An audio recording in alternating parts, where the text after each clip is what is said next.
So really briefly, I'm just going to talk about what I've been doing, what Major and I have been doing, and what the future of this channel is going to be. And then I'll talk a bit more specifically about some Cane Corso stuff, living on the road, traveling, being in the wild, being in different towns and cities and so on, different encounters, and having Major with me. So if you've been here from the very beginning of this channel, you'd know it was a podcast channel first, and then it became a dog training channel, and then now I think I've made it into a travel, outdoor, adventure channel. If you look back at my older videos, you'll see that I was a dog trainer, and I've worked with many dogs, many more than I've even posted. I worked with many dogs in many different scenarios, and I did enjoy that. But I don't want to run a business. I don't want to dedicate every waking moment to running a business.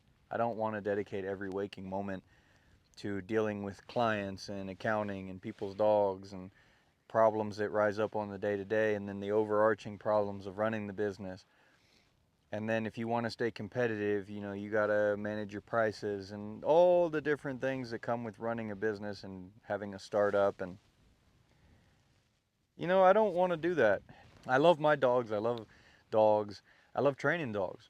And I'll still make training content. Just, I don't want to do it in the same capacity that I was doing it. And then I was trying to buy a house. And if I would have bought that house, I would have been stuck doing that for the next 30 years. And if anything would have gone wrong, then, the whole, it all comes collapsing down, right? So I just decided that's not what I want to do anymore.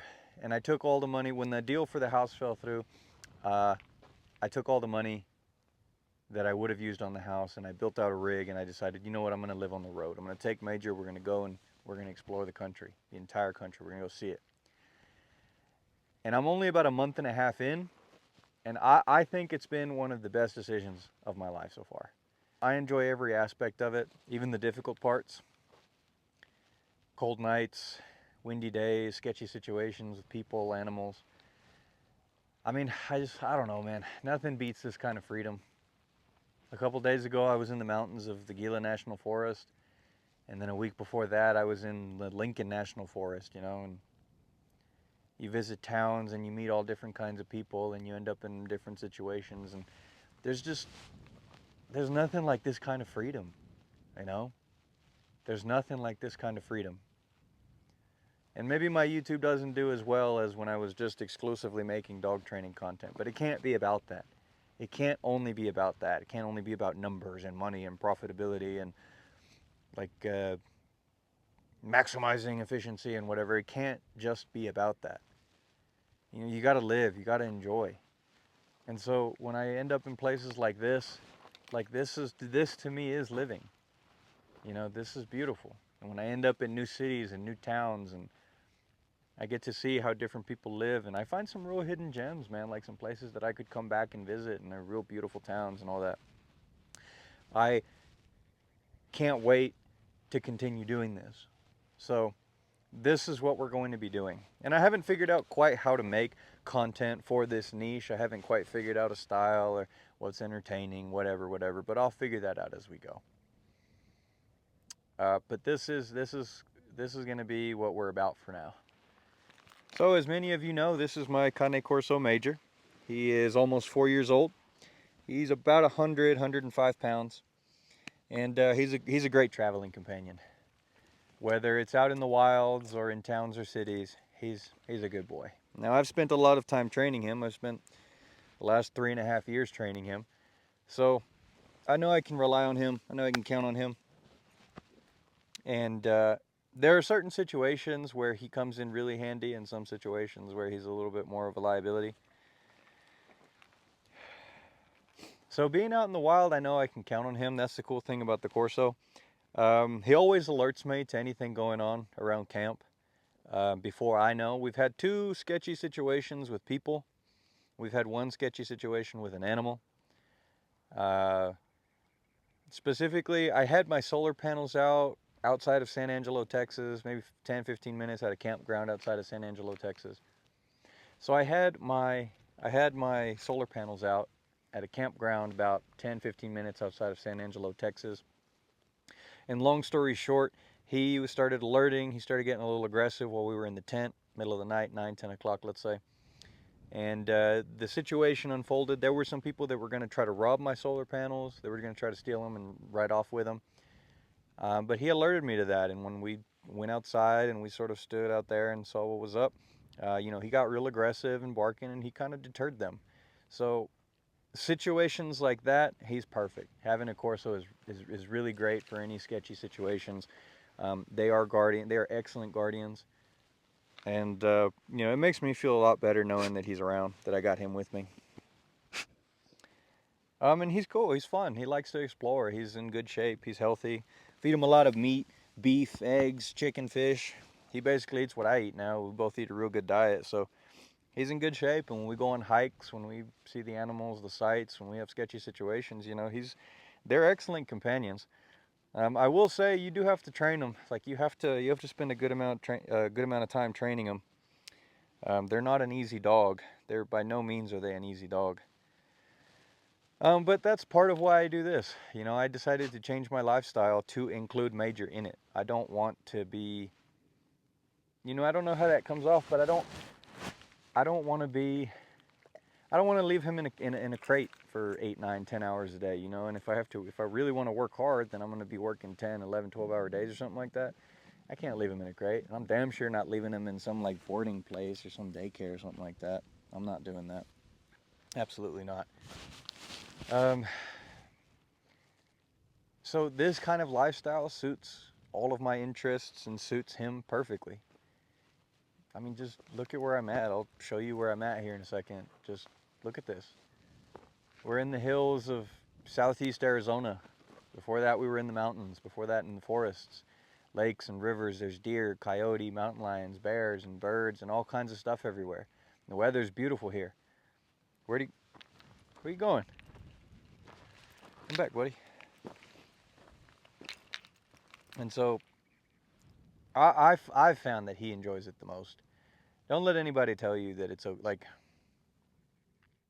I found that he enjoys this kind of lifestyle. He's happy. He's happy. We have freedom. We have some sense of freedom in this world, in this society of ours that is becoming increasingly constrictive, increasingly restrictive. We can still find some sense of real freedom out here. So I'm happy with that, and I know he's happy with that. In towns, people really like to see him. People like to meet. Or I don't. So when we're in town, they're always showstoppers, and honestly, he's really nothing special. He's a little bit small for his breed. His head's a little small. Other dimensions are pretty good. His coat's pretty. We're usually dirty though. His coat's usually pretty shiny and in good shape. I brush him quite a bit and I feed him a good diet, so he's in good condition. But we're usually pretty dirty now.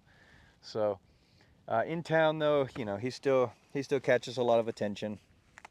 And I have him wear his service dog vest, and I have him wear this "Do Not Pet" sign, so that helps a little bit.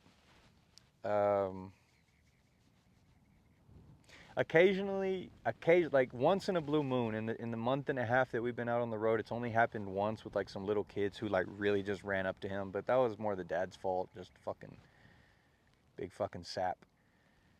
But mostly people stay away from us. And then in the rare occasion when like I stop and talk to somebody, I'll let him meet them, and he's super friendly, he's super kind, obviously he's a great dog. But when we're in camp, when we're in an environment like this, and I'll try to show it at some point if it ever happens again, or if I'm sure at some point it will, but if somebody were to walk up, like hikers or anybody were to come within the general vicinity of this campsite, he gets aggressive almost immediately. As soon as you start approaching a certain distance, he starts alerting, and then if you get closer, he starts getting a little more aggressive. So that's really cool. And not necessarily that I want him to attack or fight or anything.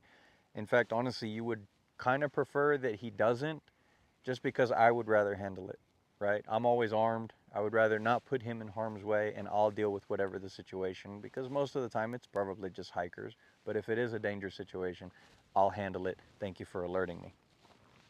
I know he'll fight animals. He's fought strays before. stray dogs or loose dogs, stuff like that. And so I know he'll fight animals. I don't know, he's never been tested against people. So in the event that a situation were to break out with people, with a person, I don't know how he would react. I'm confident in him, but I don't know. You know, I can't say, I can't make that claim, so we'll see. We'll see if that ever does happen. Hopefully not, but we'll see if it does. With animals, that does require a lot of training because we do see animals pretty regularly. Big stretch, big stretch. We do see animals pretty regularly, like coyote, deer, birds, stuff like that, rabbits, squirrels, all kinds of stuff like that. Those are super, super common.